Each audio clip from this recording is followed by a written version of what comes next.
Good evening, Gemstone enthusiasts. As always, it's your boy, Rough Rock Tom here. We are in Malaga. Today's mission is simply to relax. We've done a lot of travelling over the past couple of days. It's on average probably 4 hours a day worth of travelling, so it's a bit of a relief not to be really honest with you. So yeah, a little bit of a rest day today. The flight getting here was this amount, and I'm going to add the taxi to the airport tomorrow as this amount. It's not our final destination, but for the meantime we're just going to get absolutely trolleyed. Anyway, enough of me blabbering on. Have a look at this for a view.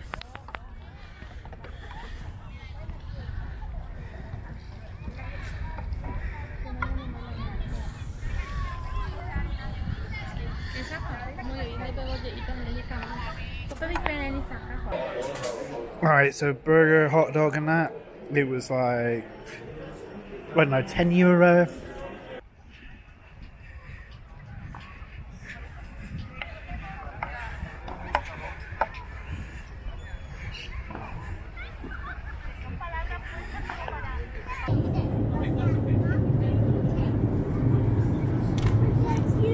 Good morning, Gemstone enthusiasts.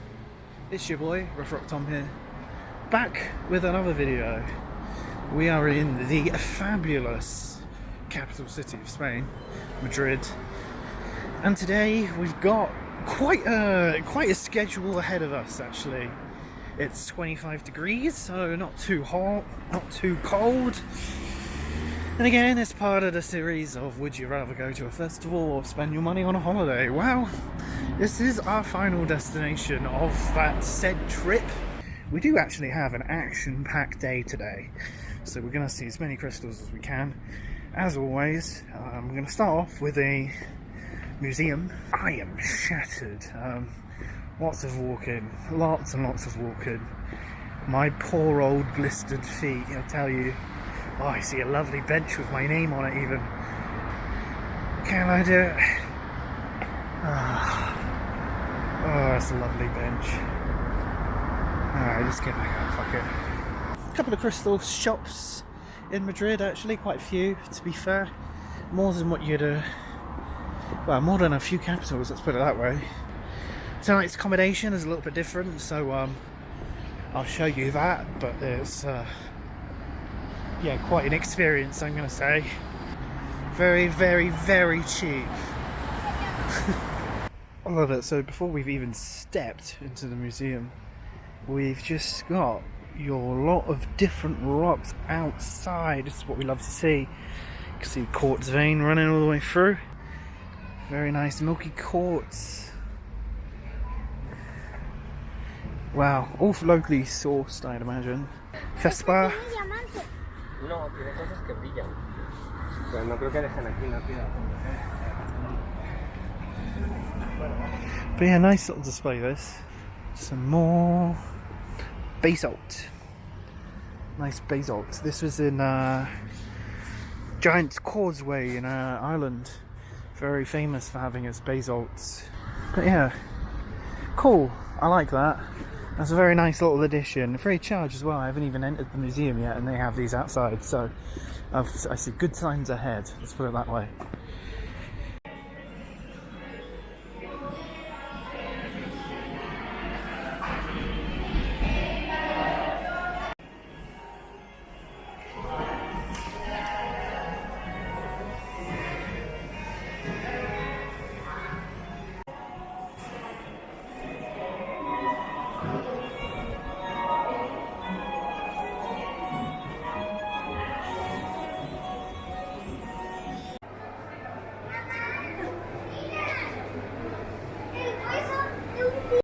Well, not many rocks in there, I have to say. It's the National Natural History Museum of Madrid.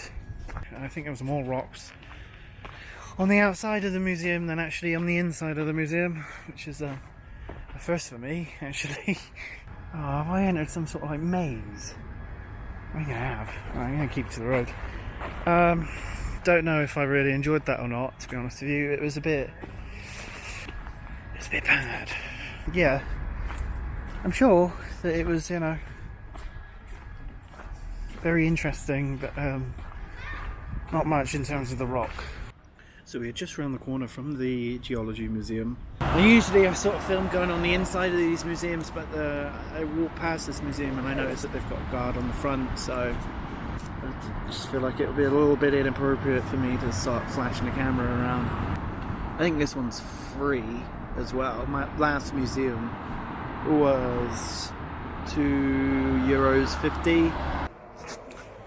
Already a lot better. That piece for a very Canadianite. Gotta say, what a stunning little museum. Look at that for a roof.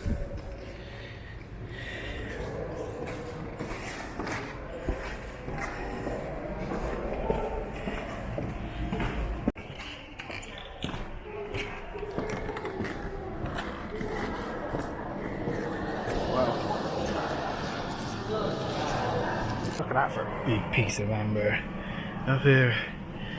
I'm not even really sure if we can record in here, but we will carry on until we're told to stop. Wow, that's that big piece of quartz amazite. Bloody, I can't even know what it is. Amethyst. It's a lovely piece of amethyst. Brazil, yeah, Brazil. With a calcite chunk in the middle. So we've got these yellow stones up here, which are all sulfates.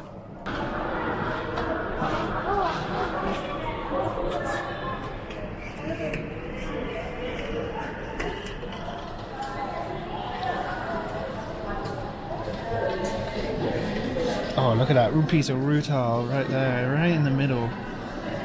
Beautiful. It's quartz with rutile in. That's quite a fantastic piece. Oh, agates. Love me some agate. So, a couple of pieces of amazonite.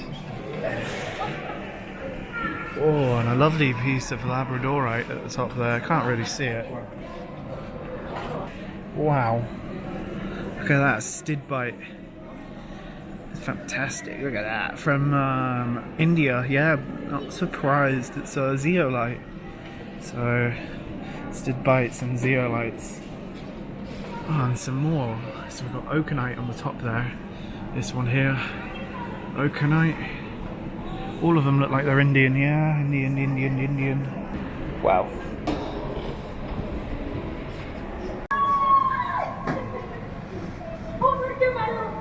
Again, if I see anything interesting, ooh, fluorospire. So this is very nice, two-tone colour. Ah, this one here. Down here. There's a new stone we don't see very often in museums, and that is purpleite. Some nice pieces of dioptase at the bottom. Brazilian, Afghanistan I see. Ah. So we've got to probably my favourite section, which is the beryl section. Yeah. I'm going to try and turn down my brightness. It's again more dioptase, but the beryl is the most interesting. That piece of beryl over there. I don't know if you can see the colour changing less than that one. Beryl, aquamarine. Ah, now we've got the tourmalines. So yeah, wow! Look at that piece over there. So all of these ones are watermelon tourmaline. You can see the watermelon tourmaline at the back there. And watermelon tourmaline is the rarest colour of tourmaline. Look at that, topaz. It's got to the topaz section. So they call it topaccio. I don't know, it just sounds instantly more Spanish, doesn't it? Topaccio.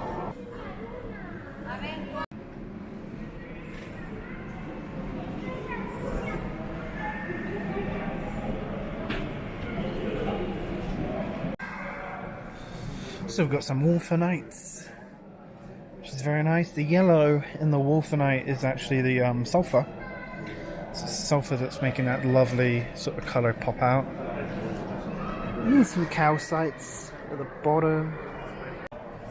Look at this. So the first piece of selenite that we've seen, and the world's biggest selenite cave is actually the Papa Gini. I'm probably butchering it, but it's down south in Spain, and it's the world's largest public display selenite cave. It's worth a visit, but currently it's closed. So some azurites down here, and all the azurites originally come from Morocco, even though we didn't find any azurites really, especially this great quality, in Morocco for sale.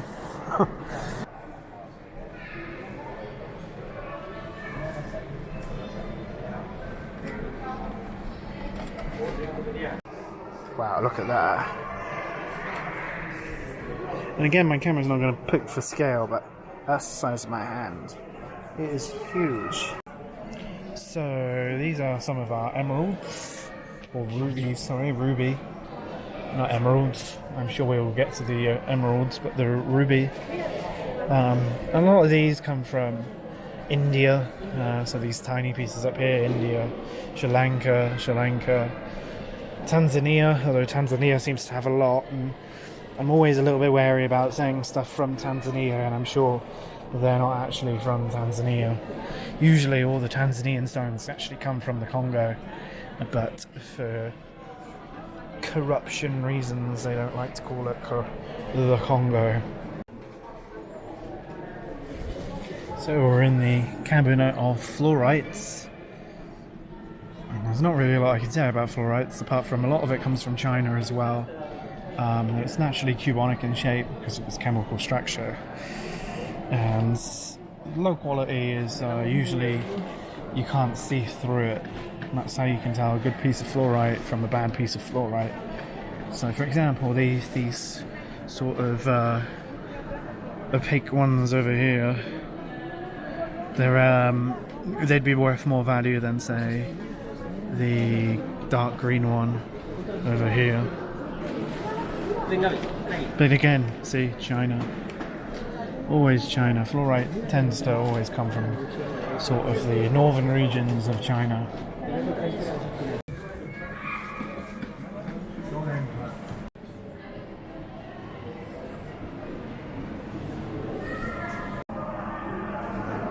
So, a nice piece of selenite down here.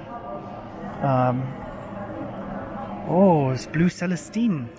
Even nicer. Madagascan. Very fragile blue celestine, especially when it gets wet. The water seems to go through the crevices and through the actual crystals themselves. It's very fragile, actually, very, very fragile. Morocco Hemeritus, which is hematite and quartz, which is why it's that lovely red. Morocco, yeah, again, vanadianites on this one. We did buy a little... Oh, wow, look at that for a piece of beryl up there. Some lovely Spanish rock there. Don't ask me what it is. Oh, a nice piece of oakenite. It's not often we see the oakenite, so it's good to see it. Big piece of oakenite as well, but the cloud-looking shapes on the inside here are actually very, very fragile, and they're the finest pieces of quartz that you can see with the naked eye.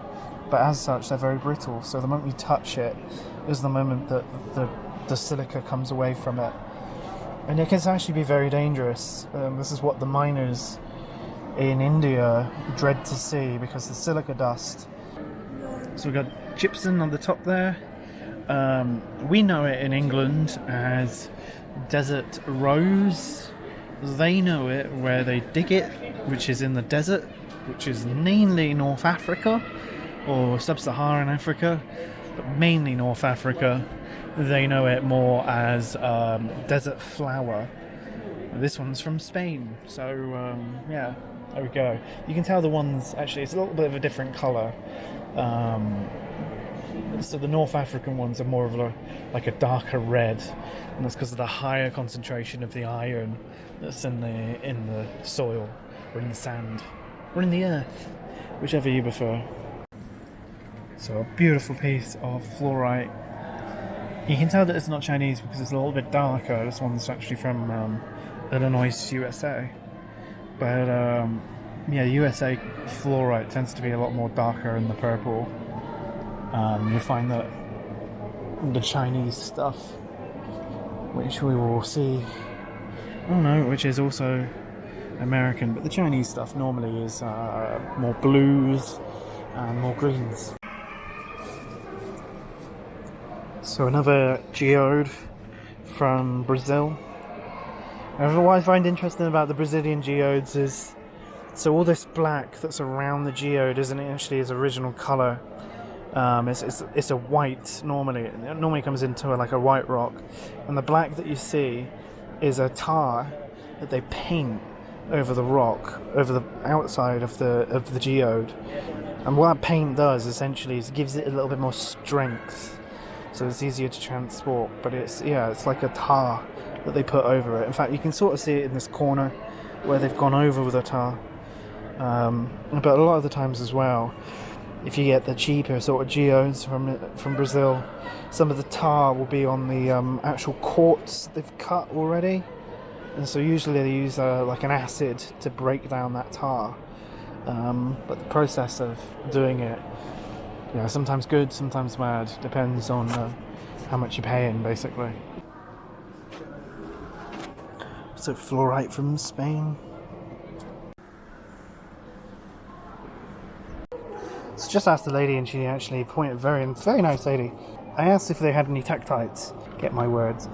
When an asteroid hits the Earth, obviously it makes a massive crater, a lot of heat and a lot of pressure. And what that does is it instantly cauterizes the ground around it, okay? In certain places, the environment's just right where it makes a certain tektite. So these ones here being moldavite, which is that lovely green colour, usually from the Czech Republic, but the rarest, and what's thought to be kind of a rarity, is the Libyan sea glass. In fact, out of all of the stones in this probably museum, this little selection of moldavite is probably the rarest that they have in terms of actual individual mineral. So just passing through, there's a little bit of moldavite, malachite, here. Particularly beautiful colour in this one. So obviously, beautiful museum with plenty of rocks, but a lot of it's paleontology.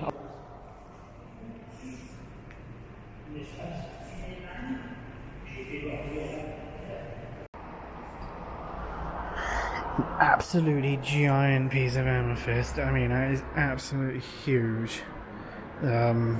My hand's not even gonna go there, but it's about the same size as me. A little bit concerned that they've stuck it by the window, because you can see the light's gonna go on it and it's just gonna bleach. But yeah, what a piece. That's absolutely humongous. What a museum. It's up there with one of the best museums I've probably been to in terms of minerals. Probably not the best, sorry, but for free of charge. Every capital city needs a museum like that, and Spain has one, and we've just done it.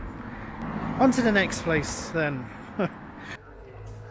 So, first crystal shop, but the door's closed.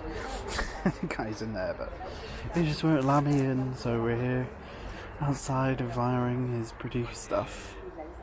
But you can see pretty much in there anyway. Alright, kapow, window check.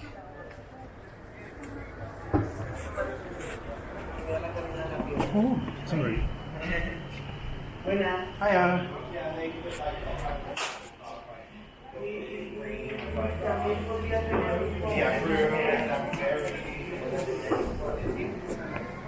Mira, fuera tienes una florita amarilla. Arriba, detrás del árbol rosa, arriba del todo. Ese es. Okay, so this is the thread shop, although it's more like a gift shop. Wow, look at that for an amethyst tree though. God, that's worth the walk just for that.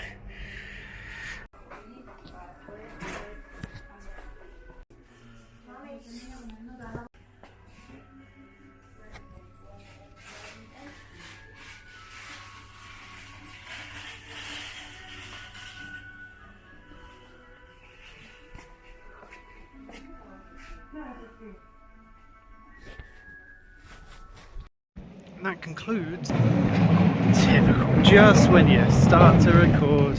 Yeah, and that concludes our little tour, really. So we've been to Ireland, Morocco, Spain, and Spain. Just proves that you don't have to have a lot of budget in order to enjoy yourself. I mean, yeah, I probably have gone over probably way more than we think, but ultimately, you know, I've had a really good time. It's been very hot, very hot. 45 degrees in Morocco yesterday. Today 30 degrees. Been very eye-opening trip. Lots of traveling.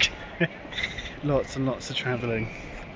I'm going to conclude really by saying, you know, so what's Spain like in terms of its minerals? Well, really good actually. I didn't do every crystal shop, but there's one shop I'm missing and one shop that was closed, but I'm going to count it because he didn't really have a lot anyway. I rate Spain quite highly on the list actually. I'm not going to put it as much as Prague is a little bit more, Austria is a little bit more, but ultimately you don't need a lot of money to do it.